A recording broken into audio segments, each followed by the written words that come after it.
আসসালামু আলাইকুম। Metro rail ঢাকাবাসী তথা সারা বাংলাদেশের মানুষের জন্য এক আশীর্বাদের নাম।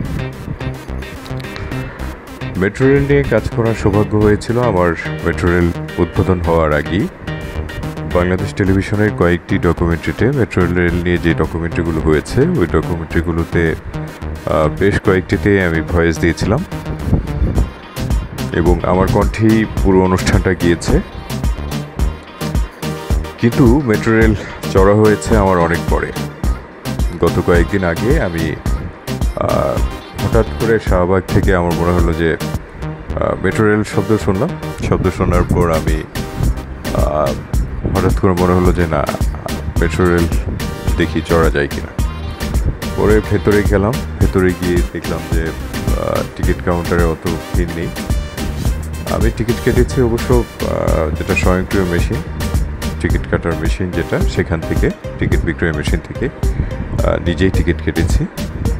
তো আমার আগে দুইজন মানুষ ছিল, তো তাদের দুজনের কাছ থেকে আমি শিখে নিয়েছি কিভাবে টিকিট কাটতে হয়। পরে আমি টিকিট কেটে নিলাম। তো আমি গিয়েছিলাম উত্তরে, শাহবাগ থেকে উত্তর, সেক্ষেত্রে 80 টাকা লেগেছে। 100 টাকা নোট দিয়েছিলাম। পরে মেশিন আবার টিকিট দেওয়ার পরে দেন আমাকে 20 টাকা ফেরত দিল। তো তারপর আমি মেট্রো রেলে উঠলাম। তো ওঠার সময় দেখলাম যে প্রচুর মানুষ। আমার খুব ভয় লেগেছিল, এত মানুষের মধ্যে শত শত মানুষ কিভাবে যাব, হয়তো অস্বস্তি লাগবে। তো যাই হোক উঠলাম। ওঠার পরে আমার মেট্রো রেলে ওঠার পর কিছুক্ষণ পর আমার যে চিন্তা ছিল, মেট্রো রেল নিয়ে যে ধারণা ছিল, তা ভুল প্রমাণিত হলো। আসলে মেট্রো রেল আমাদের অন্যান্য লোকাল বাস যেমন ওরকম না। মেট্রো রেলে মানুষ অনেক বেশি থাকলেও মেট্রো রেলে অস্বস্তি লাগে না। অস্বস্তি না লাগার কারণ হচ্ছে এখানে মানুষ খুব একটা চাপাচাপি করে না। তাছাড়া সবাই দাঁড়িয়ে থাকে সুশৃঙ্খলভাবে। আর হচ্ছে এসি আছে ভেতরে, যেহেতু এসি আছে গরম লাগে না। তো এদের দেখেন শত শত মানুষ দাঁড়িয়ে আছে, কিন্তু অস্বস্তি লাগে না। আমাদের ঢাকা শহরের সচরাচর যেটা দেখা যায়, আমরা যখন লোকাল বাসে উঠি তখন অনেক লোকজন থাকে, একজনের গায়ে আরেকজন চেপে চাপাচাপি হয়, ঝগড়া বিবাদ হয়। এই ধরনের কোনো কিছু হয় না এবং অস্বস্তি লাগে না। আমি তো ঢাকা শহরে বাস চড়া ছেড়ে দিয়েছি। আমি হয় ঢাকা শহরে বাইসাইকেল চালাই অথবা ওবারে উঠি, কারণ ঢাকা শহরে এই জ্যামের কারণে আমার লোকাল বাসে চড়ার সাহস হয় না। খুব ভয় পাই আমি লোকাল বাসকে। আর লোকাল বাসে যদি দেখি যে খুব বেশি লোক, তাহলে তো কখনোই উঠি না। কারণ লোকাল বাসে যখন অনেক ভিড় থাকে তখন কখনোই লোকাল বাসে উঠবেন না।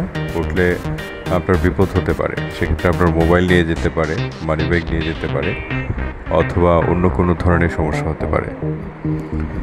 তো যাই হোক, শাহবাগ থেকে উত্তরে গেলাম।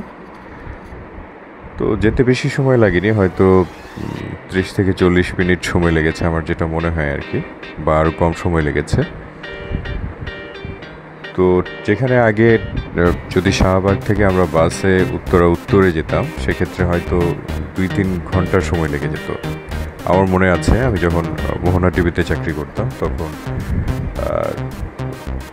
মিরপুর থেকে আমার সায়দাবাদে যেতে সময় লাগতো 2-3 ঘন্টা। তো মেট্রো রেলে আপনি এই অসুবিধাটা দূর হয়েছে।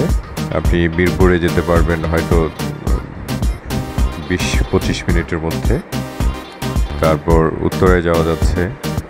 উত্তরা থেকে আবার আপনি মতিঝিল, কমলাপুরে আসতে পারছেন খুব সহজে। শাহবাগে আসতে পারছেন, যেখানে এত যানজট নেই, কিছু নেই।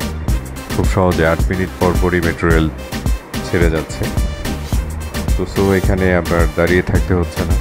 একটু পরপরই আপনি টিকিট কাটার পরপরই মেট্রো রেলে উঠে যাবেন এবং খুব স্পিডে আপনাকে পৌঁছে দিবে।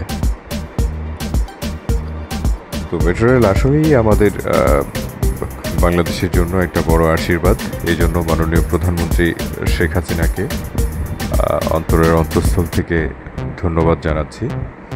এত বড় একটা প্রজেক্ট তার সাহসের কারণেই আসলে সম্ভব হয়েছে বাস্তবায়ন করা। তো যাই হোক, দেখছেন মেট্রো রেলের টিকিট বিক্রয় মেশিন। এই মেশিনের সাহায্যে আপনি খুব সহজেই টিকিট কাটতে পারবেন।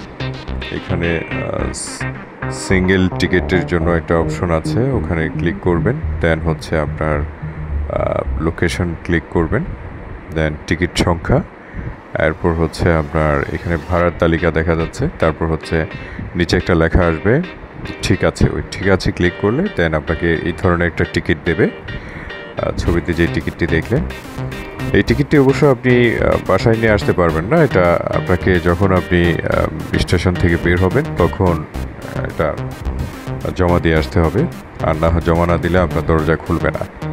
তবে যেটা পারমানেন্ট টিকিট সেটা হলে আপনি বাসায় নিয়ে আসতে পারবেন। তো মেট্রো রেল চড়ার ঝামেলা খুবই কম। যে কোনো বয়সের মানুষ, ছেলে বুড়ো, যে কোনো মানুষই মেট্রো রেল চড়তে পারবেন। আর মেট্রো রেলের চলন্ত